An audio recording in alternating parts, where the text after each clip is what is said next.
Friends, क्या हाल चल रहे हैं आप सभी के। आई होप आपकी पढ़ाई बहुत अच्छी चल रही होगी। अगर नहीं अच्छी पढ़ाई चल रही है तो कोई बात नहीं, अच्छी कर देंगे आपकी पढ़ाई, ठीक है। तो आज हम करने वाले हैं आरआरबी, एनटीपीसी और ग्रुप डी के most important previous question paper, जो कि पिछले कई सालों से पूछे जा चुके हैं और आगे भी यही क्वेश्चन आगे रिपीट हो रहे हैं। तो शुरू करते हैं। अभी तक हमने क्वेश्चन नंबर 191 तक कंप्लीटली कर लिए हैं। अगर आपने नहीं देखा है तो आपको डिस्क्रिप्शन में लिंक मिल जाएगा, प्लेलिस्ट का देख लेना, ठीक है। चलते हैं क्वेश्चन नंबर 191 में। ओ हाँ, अरे क्वेश्चन नंबर 191 भी हमने कर लिया है। खैर एक बार दोबारा कर लेते हैं। इसमें लिखा है विनय पिटक और सुत पिटक इनमें से किसकी शिक्षाओं के संकलन है। तो आंसर था इसका गौतम बुद्ध की शिक्षाओं के संकलन है। ये क्वेश्चन आपके आरआरबी एनटीपीसी स्टेज 1 में पूछा गया है। कब आया वो भी लिखा हुआ है। 1/4/2021 को, यानी कि 1 अप्रैल 2021 को शिफ्ट 1 में पूछा जा चुका है, ठीक है। अब चलते हैं क्वेश्चन नंबर 192 की तरफ। क्वेश्चन नंबर 192 में क्या लिखा है, बोधिसत्व की अवधारणा इनमें से किससे संबंधित है। बोधिसत्व नाम से क्लियर हो रहा है, बुद्ध धर्म से, है ना। ऑप्शन दिया आपके सामने, सिख धर्म, महायान बौद्ध धर्म, हीनयान बौद्ध धर्म, जैन धर्म। तो राइट आंसर इज बौद्ध धर्म। ये आपके आरआरबी एनटीपीसी स्टेज 1 में पूछा गया है। ये भी आपकी सेम शिफ्ट में आया है क्वेश्चन 1/4/2021 की शिफ्ट 1 में, ठीक है। आगे चलते हैं क्वेश्चन नंबर 193 की तरफ। 193 में क्या पूछा गया है, माना जाता है कि गौतम यानी कि सिद्धार्थ, गौतम बुद्ध का नाम पुराना क्या था, सिद्धार्थ था, ने अंतिम ज्ञान प्राप्ति के लिए बोध गया जाने से पहले 6 साल तक डैश स्थान पर शुद्ध चित्त से ध्यान किया था। इतखोरी, प्रागबोधि, राजगीर, कपिलवस्तु। तो उन्होंने 6 साल कहाँ पर अपना ध्यान लगाया था, वो लगाया था प्रागबोधि में। क्लियर होगी बात। ये क्वेश्चन आपके आरआरबी ग्रुप डी में पूछा गया है। जितने भी ग्रुप डी वाले हैं उनकी तो मौज कट रही है भाई, मैक्सिमम क्वेश्चन ग्रुप डी वाले ही आ रहे हैं। मगर ऐसा मत सोचना कि सिर्फ ग्रुप डी वालों के ही एग्जाम में आएंगे, ऐसा नहीं है। आरआरबी का एग्जाम है, ये क्वेश्चन चेंज करती रहती है, ठीक है। अगर आप एनटीपीसी वाले हो या कोई भी गवर्नमेंट एग्जाम आप तैयारी कर रहे हो, इन क्वेश्चन को आप अच्छे से कर लेना, ठीक है। आरआरबी ग्रुप डी में ये आया था 9/9/2022 को शिफ्ट 1 में। क्वेश्चन नंबर 194 में चलते हैं। देखो क्या पूछा है, वेणुवन विहार गौतम मठ निम्न में से किस भारतीय राज्य में स्थित है। Nagaland, Tripura, Manipur, Meghalaya. Right answer is Tripura. और त्रिपुरा की कैपिटल क्या है, अगरतला। नागालैंड की कैपिटल क्या है, कोहिमा। मणिपुर की कैपिटल क्या है, इम्फाल। मेघालय की कैपिटल क्या है, शिलोंग, ठीक है। एक बार आपको लिख देता हूँ, समझा देता हूँ, वरना दिमाग से चली जाएगी, है ना। देखो एक्चुअली यार मेरे पास ना माइक को वो जो चिमटी होती है ना, उसे क्लिप बोलते हैं, वो क्लिप नहीं है मेरे पास। उस वजह से ना मेरे को एक हाथ से फोन पकड़, एक हाथ से माइक पकड़ना पड़ता है, एक हाथ से लिखना पड़ता है। खैर देखो यार, यहाँ पे लिख देता हूँ मैं, आप लोग के लिए इतना तो कर ही सकते हैं। देखो यहाँ पे जो मणिपुर है, मणिपुर की, ये मणिपुर क्या स्टेट है, ये इसकी कैपिटल है, ठीक है। मणिपुर की कैपिटल क्या है, इम्फाल, IMPHAL, इम्फाल, ठीक है। अब यहाँ पे लिखा था नागालैंड, नागालैंड कैपिटल क्या है, कोहिमा, ठीक है। अब उसके बाद क्या लिखा था, नागालैंड हो गया, उसके बाद कुछ और लिखा था, त्रिपुरा। ये आपको ना याद होना चाहिए, त्रिपुरा की कैपिटल क्या है, अगरतला, अगरतला, ठीक है। त्रिपुरा की अगरतला। उसके बाद क्या लिखा था, मेघालय, मेघालय के है शिलोंग।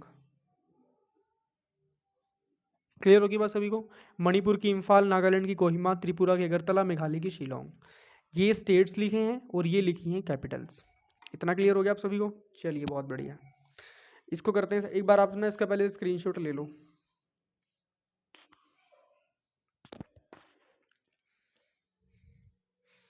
आई होप ले लिया होगा स्क्रीनशॉट। चलिए साइड करते हैं इसे। सॉरी एक्चुअली यार कैमरे में लग गया हाथ गलती से।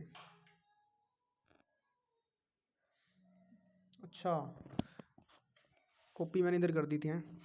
अब देखो जो हमारा फोकस था वो इधर था, ये थोड़ा इधर, हाँ ये क्लियर हो गया था, ठीक है। प्रागबोधि। चलते हैं क्वेश्चन नंबर 194 की तरफ। यहाँ पे क्या पूछा गया हमसे, एक सेकंड थोड़ा सा ना, अब ठीक है। क्वेश्चन नंबर 194 में चलते हैं। इसमें पूछा गया है वेणुवान विहार बौद्ध मठ निम्न में से किस भारतीय राज्य में स्थित है। नागालैंड, त्रिपुरा, मणिपुर, मेघालय। तो त्रिपुरा में था। ये क्वेश्चन आरआरबी ग्रुप डी में पूछा जा चुका है, ठीक है। क्लियर होगी बात सभी को। थोड़ा सा नीचे कर रहे हैं। अब चलते हैं क्वेश्चन नंबर 195 की तरफ। इसमें देखो क्या लिखा है, चंद्रमास वैशाख की पूर्णिमा के दिन मनाया जाने वाला त्योहार वेसक जो अप्रैल या मई में आता है किस धर्म का त्योहार है।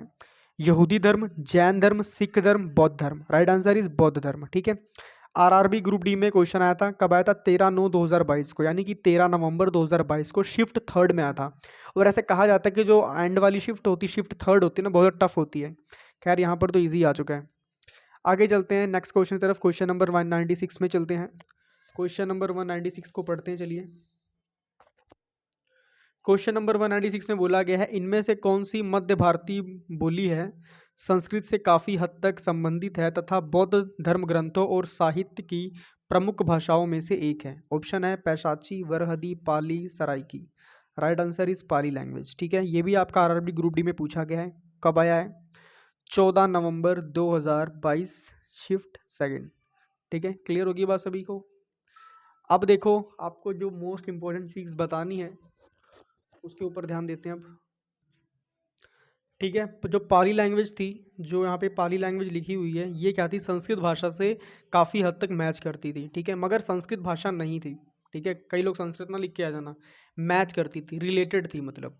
ये आपके आरआरबी ग्रुप डी में पूछा गया है। कब पूछा गया है? 14 नवंबर 2022 की शिफ्ट सेकंड में। चलिए चलते हैं नेक्स्ट क्वेश्चन की तरफ। आगे चलते हैं क्वेश्चन नंबर 197 की तरफ। त्रिपिटक इनमें से किस धर्म का पवित्र ग्रंथ है? जैन धर्म, यहाँ पे जैम लिखा है मगर जैम नहीं, जैन है। ठीक है, जैन धर्म, बौद्ध धर्म, पारसी धर्म, सिख धर्म। तो जो त्रिपिटक है ये बौद्ध धर्म से रिलेटेड है। आरआरबी ग्रुप डी में पूछा गया था 20/9/2022 को शिफ्ट वन में। ठीक है, आगे देखते हैं क्वेश्चन नंबर 198 की तरफ। निचिरेन निचिरेन डाइशोनिन निचिरेन डाइशोनिन की बौद्ध शिक्षा किस देश से शुरू हुई थी? तो जो निचिरेन डाइशोनिन था उसके बारे में पढ़ने जा रहे हैं। आपको नाम से क्लियर हो रहा है कोई इंडियन नहीं है, बाहर का ही बंदा है। वियतनाम, दक्षिण कोरिया, फिलीपींस, जापान। तो जापान की है। ठीक है, जापान की कैपिटल क्या है? टोक्यो। अब देखो यहाँ पे आरआरबी ग्रुप डी में ये क्वेश्चन आया हुआ है। कब पूछा गया था? 27/9/2022 को शिफ्ट वन में। ठीक है, आगे चलते हैं क्वेश्चन नंबर 199 में। गौतम बुद्ध का संबंध निम्नलिखित में से किस गुण से था? Shakya, Licchavi, Maurya, Malla. Right answer is Shakya. ये भी आपके आरआरबी ग्रुप डी में 17/9/2022 को शिफ्ट थर्ड में पूछा गया है। क्लियर होगी बात सभी को? आगे चलते हैं क्वेश्चन नंबर 200 पर। तो फाइनली अब आज हमारे 200 क्वेश्चन कंप्लीट होने वाले हैं। क्वेश्चन नंबर 200 में चलते हैं। देखो यहाँ पे क्या लिखा है, इनमें से कौन सा शब्द सामान्यतः एक बौद्ध मठ को संदर्भित करता है जिसमें बौद्ध भिक्षु रहते हैं? संदर्भित मतलब होता है जोड़ना, किसी चीज को जोड़ना। ठीक है, विहार, स्तूप, चैत्य गृह। राइट आंसर इज विहार। ठीक है, आरआरबी ग्रुप डी में 29/9/2022 को शिफ्ट वन में ये क्वेश्चन आया था। 29/9 मतलब 29 नवंबर 2022 को। ठीक है, तो आपको इन चीज़ों पर ध्यान देना है। क्लियर होगी बात? अब चलते हैं फटाफट क्वेश्चन नंबर 201 की तरफ। क्वेश्चन नंबर 201 में क्या पूछा गया? हिंदू कैलेंडर के अनुसार बुद्ध पूर्णिमा डैश की पूर्णिमा के दिन होती है? ऑप्शन दिए हैं Magh, Chaitra, Ashadh, Vaishakh. Right answer is Vaishakh. RRB group D में कब पूछा गया था? 29/9/2022 को शिफ्ट सेकंड में। ठीक है, चलते हैं फटाफट क्वेश्चन नंबर 202 की तरफ। थोड़ा ना मेरे को काम आ गया इंपॉर्टेंट, पहले मैं वो काम कर लूँ। ठीक है, तो मिलते हैं नेक्स्ट वीडियो में। ठीक है, तब तक सभी को बोलूँगा अपना ध्यान रखो, अपनी सेहत का ध्यान रखो, और जो क्वेश्चन करा रहा हूँ इन्हें आप अच्छे से करते रहो क्योंकि ये बहुत ज़्यादा इंपॉर्टेंट क्वेश्चन है। ठीक है, आगे नेक्स्ट वीडियो में हम शैव धर्म के बारे में पढ़ेंगे कंप्लीटली। ठीक है, अभी हमारा बुद्ध धर्म, जैन धर्म कंप्लीटली खत्म हो चुका है। ठीक है, चलते हैं नेक्स्ट वीडियो में मिलते हैं। ठीक है, तब तक आप इसे रिवीजन करके रखना, मैं आपसे क्वेश्चन पूछूंगा नेक्स्ट वीडियो में। तब तक सभी को राम राम।